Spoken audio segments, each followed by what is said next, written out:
What better place to go deep than the Atlantic? Now, of course, I'm talking about the Bugatti Atlantic, one of the most indelibly etched visions. When people talk about cars that they just never forget, if they've ever had the chance to see one, this is certainly one of the cars. Only 3 of this particular type were ever made. It was a design from Ettore Bugatti's only son, Jean, who unfortunately passed at the age of 30. Never lived to see how immortal this car became. It was patterned after a car that had an Electron and Duralumin body, which are really interesting, incredibly lightweight magnesium and aluminum alloys. And as a result, the car had a central fin.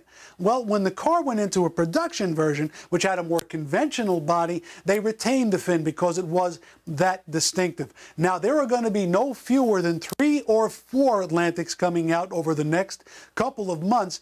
This one is the first one I've held in my hand as a finished piece, and I am completely blown away by it. The reason for that, of course, is that it comes from one of the most detail-oriented and truly bells and whistles happy manufacturers in the hobby, that being CMC. This is pure scale model magic. I'm in love with this car. I don't like it, I love it. This is the first model I've seen in a long time that I literally want to carry around the house with me, put it on the table next to me wherever I am, because there's that much to see and just such a high level of detail and such finesse on this beautiful, beautiful model car. Now, CMC has made beautiful model cars in the past. This one, words can't even describe. I'm virtually speechless when it comes to it. Now, they sent along some information about the car. This particular car was patterned after an actual automobile owned by a businessman by the name of R.B. Pope. This is chassis number 57591. Had a 3,257cc supercharged straight 8 engine, made about 200 horsepower, and it used gears on the engine instead of chains to transmit the power to the overhead cams. Look at the body. Look at the shape on this model car. It is absolutely, absolutely spellbinding. Now, here's what I love about this model, among other things, is that the laundry list of materials that CMC uses is absolutely staggering.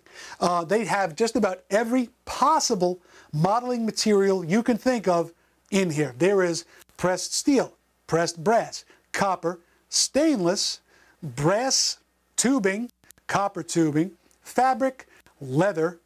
Didn't see any wood, but I wouldn't be surprised. Of course, I've said plastic, maybe I'll say it twice. And resin. They've used resin in parts of the body of this model, and it gives the car such a beautiful finish and such a finesse of line that I can't even tell you. No matter what camera I could put this car under, I don't know if I'm going to be able to impart the beauty of this thing. I'm going to try my best. Let's put it over here on the overhead camera. I feel bad that I'm putting fingerprints on it. That's how beautiful the paint finish is on this car. Now, here's some of the crazy things about it. The shut lines on it, even though the pieces, many of the 1,700 pieces that are in this model have been hand formed, the shut lines everywhere are almost perfect. I mean, they are that accurate. They are that beautiful. You have these really distinctive fins, these pieces that go over the tops of the fenders, which replicate the seams that were riveted onto the real Atlantic bodywork. Now, let's get this thing open. We have 2 rearward hinge doors and a removable boot in the back. Now, what I'm going to do is I'm going to prop it up very gently. And here we go. Let me see if I can do this with a pick tool, because I really do not want to damage this. There we go. We get it out from the catch, we lift it, and off it comes. Likewise, a dual opening hood, a butterfly hinged hood. This is made from stamped metal with a pin-fed piano hinge and photo-etched elements in the center. To look at this model car, to take this model car in, there is nothing when you see this that does not scream museum replica. If this were in a glass case in a display, you would completely buy it as a museum piece, a one-off hand-built. It is that beautiful. Let's get immediately to the close-up, because We need to. Do I sound excited or what? Am I giving myself away here? This thing is gorgeous. Look at the engine detailing on this model car. The beautiful fabric-covered wires going to each of the spark plugs. And there are spark plugs right there in the center. Of course, we're looking at the supercharger, which is down in the well there. Look at the oil and fuel lines going there. Look at the magneto. All of the firewall detailing. Just incredible, incredible stuff. Look at these beautiful panels. These are pressed metal that have been shaped. The little handles have been riveted into place on it, and they've had these mesh screens installed. Let's shake this open so you can see that these screens are real screens. They are pass-through screens. Just incredible stuff. Look at those tiny pieces attached there. Let's get this side down. I'm going to open the other side of the hood and show you that. There we go. Is that beautiful? Look at the machine-turned firewall with that engine-turned firewall detailing. Of course, the exhaust manifold. As I'm looking at this, I'm seeing some of these details for the first time myself, and I am absolutely blown away by this thing. That is incredible, incredible stuff. The water hose going up to the front. Look at the fan in there with the rubber fan belt. Again, all kinds of materials at work here. Look at the strip that goes over the cowling that would seal the engine cover, seal the hood, and keep it from rattling around. Isn't that magnificent? Beautiful, beautiful hand-spoked wheels, aluminum rims, stainless spokes, and they've been painted, which is kind of a different thing for CMC. CMC traditionally leaves their wheels unpainted. You can see the Dunlop cord. Unbelievable. You think that's great? Check this out. Look at this interior. The real leather seats, honest to gosh leather seats, real leather on the door panels, and it's been sewn on. Look at that, all the way up over the top. Beautiful window detailing.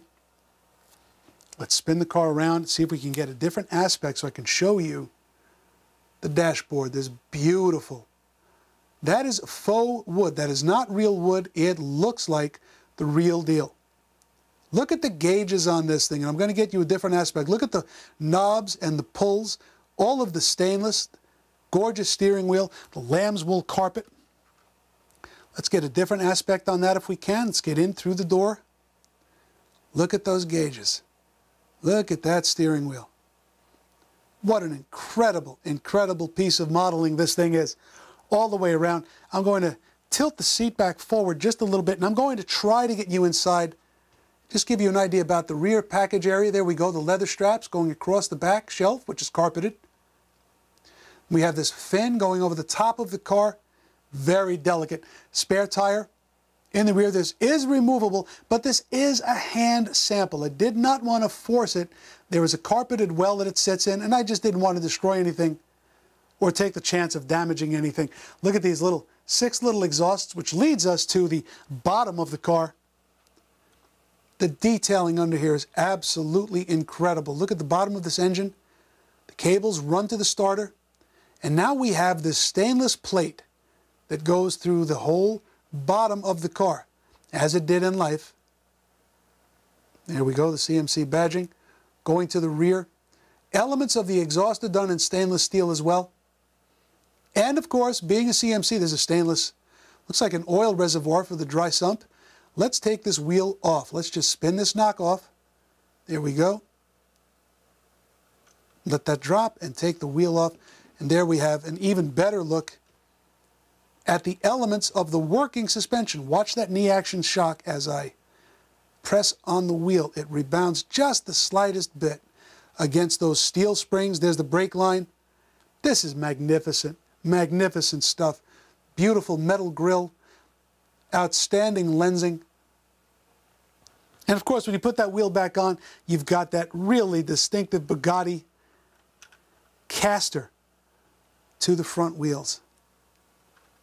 There we go. Caster and camber. My favorite things. Isn't that something? I literally am moved almost to being emotional about this model. To see something done to this level and made available for mass consumption for people out there who, you know, with the average pocket can pick one of these up and put it on their shelves is truly incredible to me. And I have to take my hats off.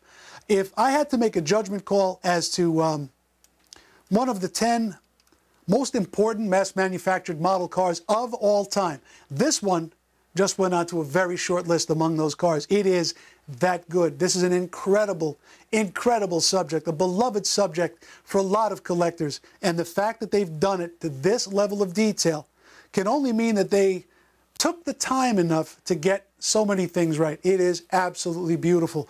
If you want to buy one model car in the next 12 months, that's a high detail model car, I would seriously recommend that it be this one. It is just that good. Absolutely incredible. I know there are things I missed on this model, and if I did, I'm going to bring it back again and show them to you. It is that good. Wow. Just blown away. Just absolutely blown away.